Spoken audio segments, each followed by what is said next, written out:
Hello friends, ഇനി നമ്മൾ നോക്കാൻ പോകുന്നത് ഇന്ത്യയിൽ വിവരാവകാശ നിയമം നിലവിൽ വന്നതിനെ പറ്റിയാണ്. വിവരാവകാശ നിയമം ഇന്ത്യൻ പാർലമെൻറ്റ് പാസ്സാക്കിയത് 2005 ജൂൺ 15-നാണ്. വിവരാവകാശ നിയമം നിലവിൽ വന്നത് 2005 ഒക്ടോബർ 12-ന്. വിവരാവകാശ നിയമം പാസ്സാക്കിയ ആദ്യ ഇന്ത്യൻ സംസ്ഥാനം തമിഴ്നാടാണ് 1997-ൽ.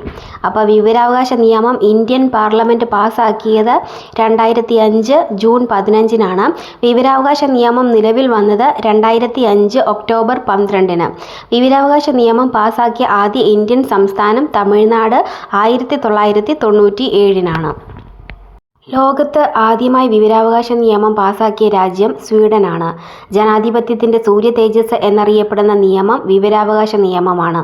ഇന്ത്യയിൽ ആദ്യ വിവരാവകാശ അപേക്ഷ നൽകിയത് ഷാഹിദ് റാസ ബർണെ ആണ്, പൂനെ പോലീസ് സ്റ്റേഷനിൽ. വിവരാവകാശ നിയമത്തിൻ്റെ മുൻഗാമി എന്നറിയപ്പെടുന്നത് ഫ്രീഡം ഓഫ് ഇൻഫർമേഷൻ ആക്ട് 2002 ആണ്.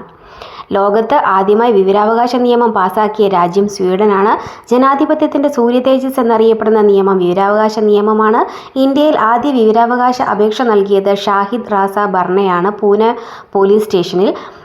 വിവരാവകാശ നിയമത്തിൻ്റെ മുൻഗാമി എന്നറിയപ്പെടുന്നത് ഫ്രീഡം ഓഫ് ഇൻഫർമേഷൻ ആക്ട് 2002 ആണ്.